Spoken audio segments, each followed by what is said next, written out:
El presidente de Estados Unidos, Joe Biden, ha defendido la grandeza de su país y sus valores democráticos por encima del odio en un discurso en uno de los lugares más simbólicos del desembarco de Normandía del 6 de junio de 1944.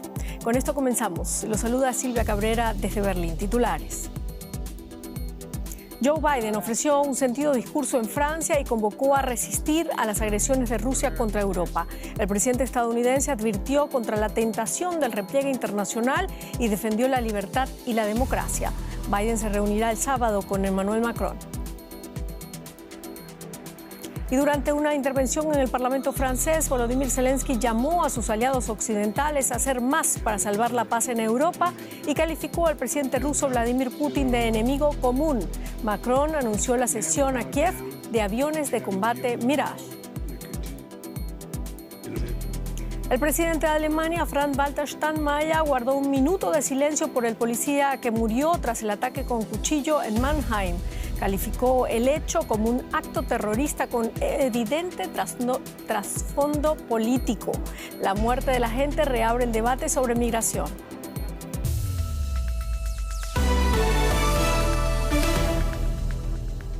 Comenzamos. El presidente de Estados Unidos, Joe Biden, exhortó a sus conciudadanos a defender la democracia frente a las amenazas dentro y fuera de su país. El mandatario estadounidense hizo una locución en Pointe-du-Hoc, en Francia, donde soldados estadounidenses lucharon hace 80 años en la batalla decisiva del día D durante la invasión de Normandía. El discurso de Biden se da en el marco de varias declaraciones suyas y de otros líderes de apoyo a Ucrania en su guerra contra Rusia y en el medio de la carrera electoral.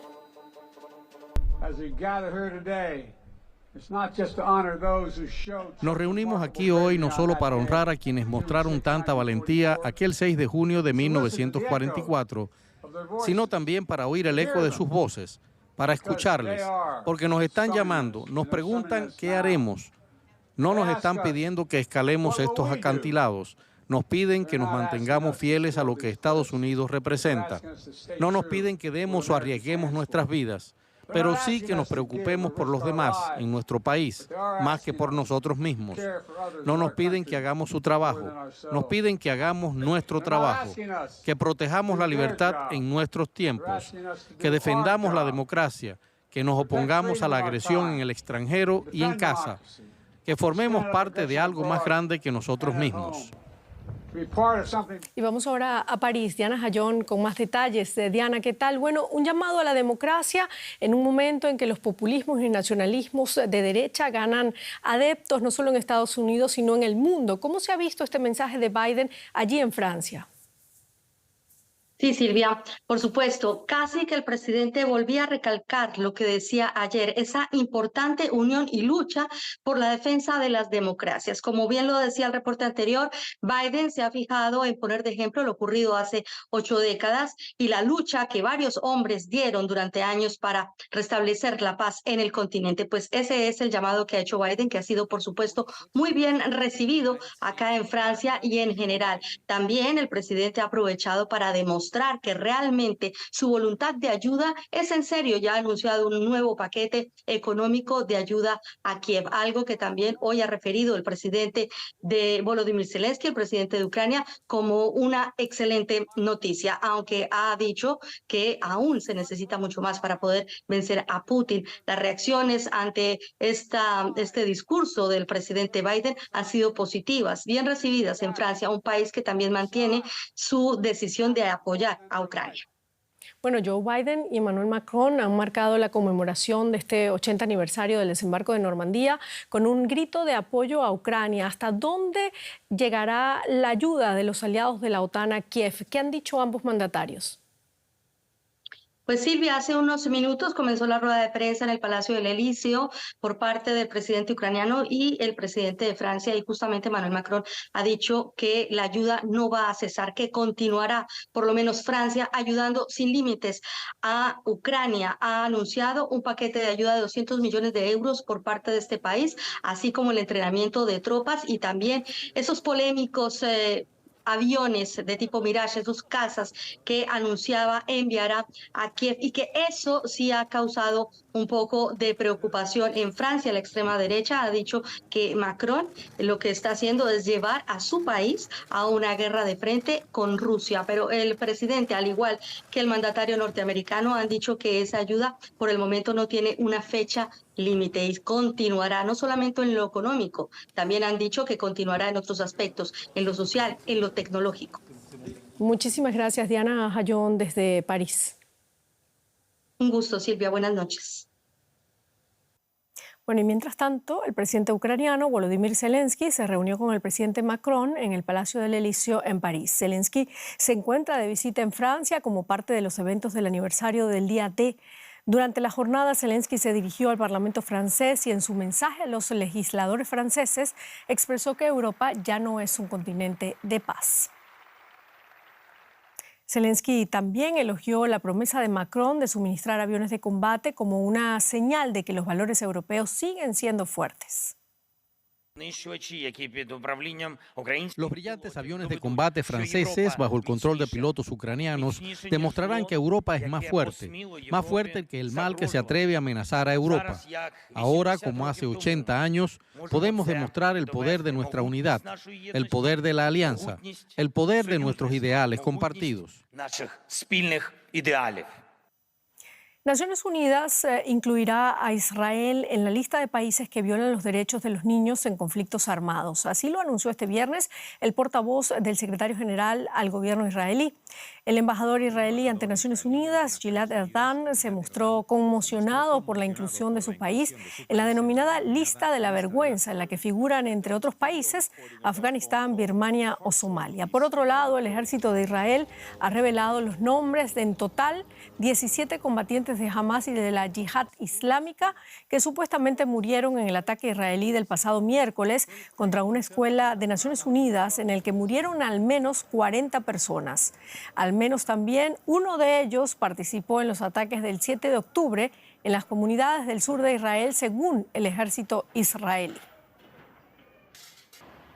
Y seguimos en Israel porque el primer ministro Benjamin Netanyahu tiene plazo hasta mañana 8 de junio para presentar un plan de posguerra para Gaza. Ese plazo fue impuesto por su rival político Benny Gantz, que ha amenazado con abandonar el gobierno. Esto implicaría unas nuevas elecciones que, según sondeos, Netanyahu podría perder. Gantz está impulsando un plan de 6 puntos para la Franja de Gaza, mientras Estados Unidos, por su parte, presiona a Israel para que acepte un marco para un futuro Estado palestino. Gaza en ruinas tras 8 meses de guerra, pero hay planes para reconstruirla, el llamado día después tras la guerra. El mayor aliado de Israel, Estados Unidos, quiere que israelíes, palestinos y gobiernos regionales avancen hacia el establecimiento de un Estado palestino independiente justo al lado de Israel. La idea de la solución de los dos estados es tan antigua como el propio Estado de Israel. En 1947, la ONU elaboró un plan para las naciones israelí y palestina. El territorio marcado en rojo iba a ser el Estado palestino y el de color gris el israelí. Pero esos planes se truncaron en 1948. Las fuerzas de ocupación británicas se retiraron. Ben Gurión declaró la fundación del Estado de Israel, que fue rechazada por sus vecinos árabes, que le declararon la guerra. Cientos de miles de palestinos fueron expulsados de sus hogares. La guerra y sus consecuencias postergaron la fundación de un Estado palestino. En 1967, otra guerra con sus vecinos dejó a un Israel victorioso que se apoderó de toda la tierra entre el río Jordán y el Mediterráneo. Fue el comienzo de su ocupación del territorio palestino. En la década de 1990 se comenzó a impulsar diplomáticamente un acuerdo de paz a largo plazo en el que Israel se abría a la creación de un Estado palestino a cambio de garantías de seguridad. El Estado propuesto ya era mucho más pequeño que en 1947, pero incluía Cisjordania, Jerusalén Este y Gaza. Pero incluso este Estado palestino de menor territorio afronta muchos obstáculos. El gobierno israelí, liderado por el primer ministro Benjamin Netanyahu, dirige una nación conmocionada por los ataques terroristas de Hamas del 7 de octubre. Y Netanyahu sostuvo en repetidas ocasiones que una Palestina independiente amenaza la seguridad de Israel, por lo que prometió bloquear la creación de ese Estado. También están los asentamientos israelíes en Cisjordania. comunidades y puestos de avanzada o outposts en su terminología inglesa, que son ilegales según la legislación internacional e israelí, pero que cuentan con protección gubernamental y ocupan mucho del territorio de lo que sería un futuro Estado palestino. Otros desacuerdos tampoco son fáciles de resolver. Ambas partes se disputan el control del suministro del agua. Además, los refugiados palestinos desean regresar a las casas que sus familias perdieron en 1948 en lo que hoy es territorio israelí, y ambas partes reclaman Jerusalén como capital, una ciudad separada del resto de Jordania por un muro declarado ilegal por La Haya en 2004. Pero el mayor obstáculo es la voluntad de Israel para que eso suceda. Netanyahu puede ser impopular, pero las encuestas de opinión pública muestran una oposición abrumadora a un Estado palestino. Una idea que cobra fuerza sería que una coalición internacional administre Gaza temporalmente hasta que pase a formar parte de un Estado palestino junto con Cisjordania. Bueno, y precisamente sobre este tema habló Deutsche Welle con el activista palestino Samer Sini Hilawi, quien se alistó en Al-Fatah cuando tenía 14 años y pasó un lustro en una cárcel israelí. Ahora es un interlocutor palestino con aceptación en todo el arco parlamentario de la Knesset, el parlamento israelí. Estamos pasando días muy duros y el estado de ánimo de la opinión pública es muy confuso. Hay un cóctel de sentimientos, ira, tristeza, pena. El estado de ánimo es muy malo. ¿Cuándo terminará esta guerra? Los palestinos y los israelíes se dieron cuenta de que en este pedazo de tierra hay 7 millones de palestinos y 7 millones de judíos que viven en el mismo lugar y que tienen que encontrar la manera de coexistir.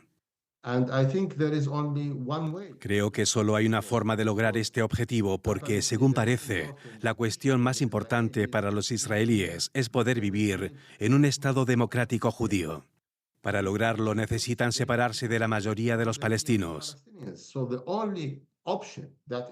Así que la única opción práctica y aplicable es la solución de 2 estados. Si eliminamos esta solución, ¿qué queda sobre la mesa? ¿Qué quedará sobre la mesa? Nadie quiere que se produzca un apartheid. Creo que lo mejor para los israelíes y los palestinos sería lograr una solución de 2 estados, respaldada por la comunidad internacional.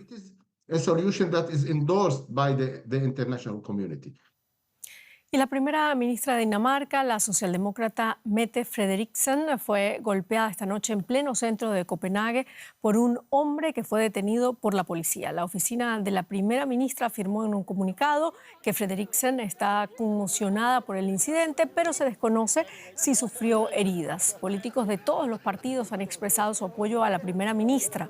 Los daneses, como los demás ciudadanos europeos, se preparan para votar este domingo en las elecciones al Parlamento Europeo.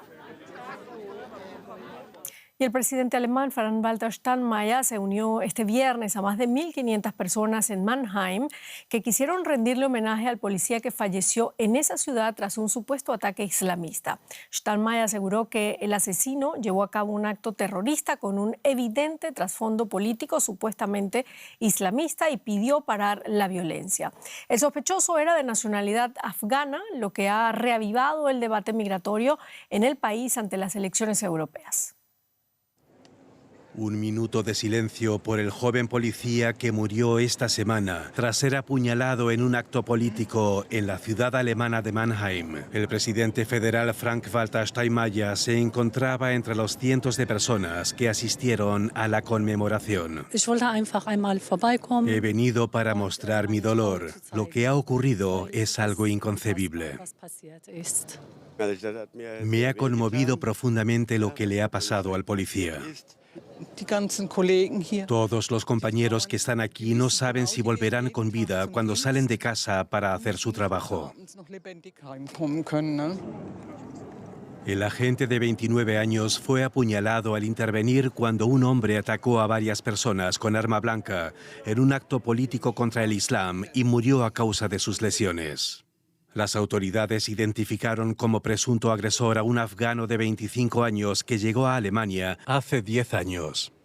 Se cree que detrás del ataque podría haber un móvil islamista. Esta semana el canciller alemán Olaf Scholz se ha comprometido a endurecer las normas de deportación para delincuentes procedentes de Afganistán y Siria. El partido ultraderechista Alternativa para Alemania aprovechó el atentado para criticar la política migratoria del gobierno en Berlín. Ahora la comunidad musulmana de Mannheim teme ser puesta bajo sospecha generalizada. Evidentemente es un revés para todos los que luchamos por una vida pacífica. Hay que tener mucho cuidado con las generalizaciones. La mayoría de los musulmanes aquí quiere vivir en paz. Muchos están pidiendo que la plaza en la que se produjo el ataque reciba el nombre del policía asesinado. Y vamos ahora directamente a la economía. Juliana González, ¿qué tal? Muchas gracias, Silvia. Vamos a hablar del Foro Económico de San Petersburgo, donde el presidente ruso Vladimir Putin afirmó que la economía rusa sigue creciendo a pesar de las severas sanciones internacionales y subrayó que Rusia, entre tanto, ha ampliado sus relaciones comerciales con países en África, Oriente Medio y Asia. Asimismo, Putin afirmó que su país sigue trabajando en el desarrollo de un sistema de pagos independiente de los Estados Unidos. Entre los asistentes al Foro Económico Internacional de San Petersburgo está el presidente de Bolivia y la exmandataria brasileña Dilma Rousseff, actual presidenta del Banco de los BRICS. Asimismo, hay representantes y empresarios de más de un centenar de países, entre ellos Estados Unidos, China, América Latina y varios países de la Unión Europea. También asisten representantes de los talibanes, después de que Moscú anunciara la exclusión de la lista de organizaciones terroristas y la cooperación con los dirigentes en Afganistán. Chile espera más que duplicar la producción de litio en una década. Esa es una de las ambiciosas metas que se ha trazado el gobierno tras la implementación de la Estrategia Nacional de este mineral, clave para la electromovilidad. En los próximos días, el presidente Gabriel Boric iniciará una gira a Europa y su primera parada será aquí, Alemania, donde el mandatario espera sellar importantes acuerdos en investigación y eventual explotación del litio. El Salar de Atacama, el único del que hoy se extrae litio en Chile, es uno de los principales reservorios de este mineral en el planeta y la extracción avanzará tras la puesta en marcha de la Estrategia Nacional de este mineral. Aumentar la producción, pero con incorporación de tecnología, ojalá extracción directa con reinyección en el salar, en pleno equilibrio ambiental, con participación de las comunidades que están en el entorno del salar y además buscando la mejor retribución para el Estado de Chile. Esta estrategia nacional crea una red de salares protegidos y en aquellos que serán explotados se espera emplear tecnologías de bajo impacto ambiental. Porque cuando finalice nuestro mandato se van a estar desarrollando diversos proyectos de inversión público-privada que permitirán más que duplicar la producción de litio en una década. Y estará funcionando el Instituto Nacional del Litio y el Salar, con sedes descentralizadas en las regiones de Antofagasta y Atacama. Además, vamos a haber desplegado la política de conservación más ambiciosa en este ámbito, protegiendo más de un 30% de la superficie de los salares de Chile. La producción de litio y energías limpias serán parte de los temas que el gobierno abordará en su próxima gira a Europa, cuya primera parada será en Berlín. Que en litio no solamente queremos producir más, sino que también queremos hacerlo en equilibrio medioambiental, queremos hacerlo con mayor conocimiento de salares y desde ese punto de vista se va a firmar un acuerdo con el Instituto Federal de Geociencia y Recursos Nacionales de Alemania para una cooperación científico-tecnológica. También en la gira se hablará de energías limpias. Por lo mismo, el ministro Diego Pardo será parte de la delegación. Hay un capítulo específico de nuestro acuerdo de asociación con la Unión Europea que tiene materia energética y de la cuales surge un memorándum de entendimiento también con el Ministerio de Energía alemán y la implementación, digamos, de ese memorándum de entendimiento va a ser el centro de lo que nosotros vamos a hacer acompañando al presidente en Alemania.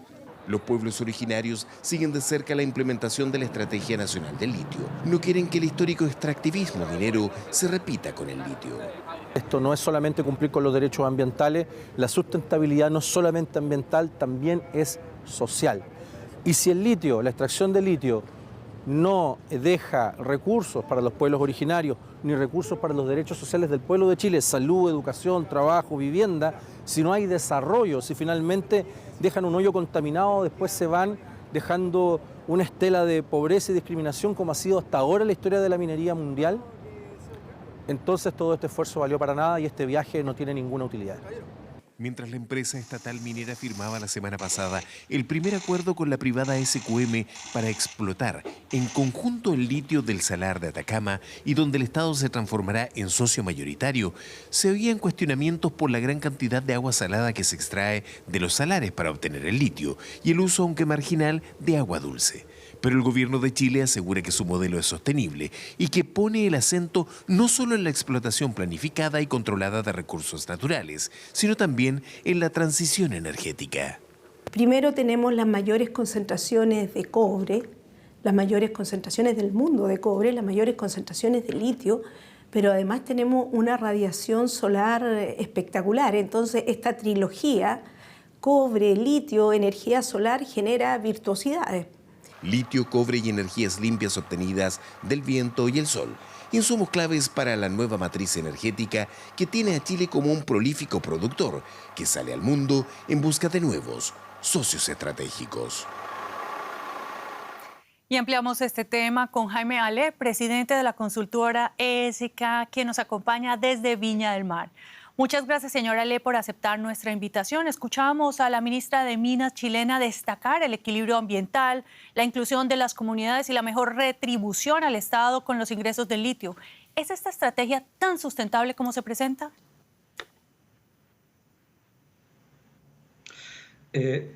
Sí, efectivamente la estrategia tiene una gran preocupación por la sustentabilidad dentro de lo posible de la minería.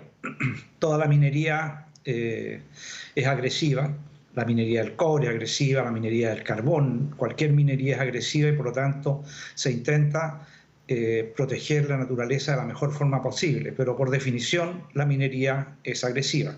Y yo creo que está bien preparado el plan en términos de cuidar esos contornos de esa explotación de litio en el futuro.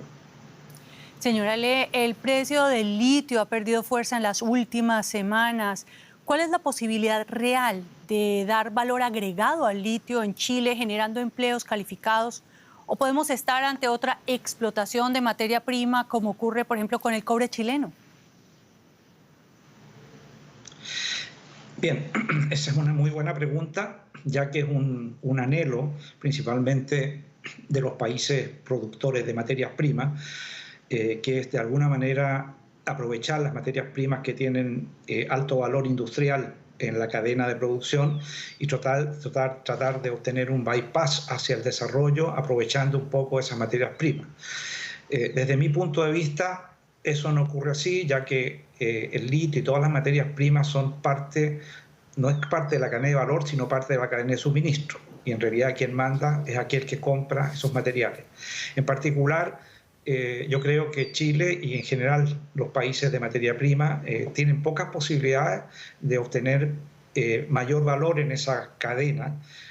Por ejemplo, en el caso del litio, que es solamente la producción no estamos hablando ni siquiera de la producción de celdas de baterías, sino la producción de cátodos,